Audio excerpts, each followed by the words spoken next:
রামিম সেদিন আমি আমার জন্য তোমার কাছে টাকা চাইনি, আমি টাকা চেয়েছিলাম সাইদের জন্য। ও নেশার টাকার জন্য আমাকে আমি প্রেশার দিচ্ছিল, বলেছিল যে হোস্টেলে চলে আসবে। আমি কি করব কিছু ভাবতে না পেরে আমি তোমার কাছে টাকা চেয়েছি। আমি এক্সট্রিমলি সরি। তুমি ওনাকে ডিভোর্স দিচ্ছ না কেন?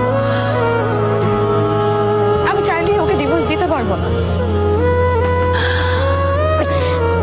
ওর কাছে আমার কিছু ইন্টিমেট ছবি আর ভিডিও আছে। আমি যখনই বলি যে আমি ওকে ডিভোর্স দিব, ও আমাকে ছেড়ে দেয়, যে ছবিগুলো ভাইরাল করে দিবে। কি বলছো এগুলো? আমি না আসলে হচ্ছে ওই রূপকথার রাজকন্যার মতন, যার প্রাণ ভ্রমণটা রাক্ষসের কাছে রয়ে গেছে। তুমি জানো আমি রাতে ঘুমাতে পারি না, খেতে পারি না, সবসময় একটা আতঙ্কে থাকে যে কখন উনি আমার কাছে এসে উল্টাপাল্টা কিছুটা করে বসবে, আমি কিছু করতে পারবো না। আল্লাহ আমার সাথে এমন কেন করবেন? আমি এটা থেকে কি আবার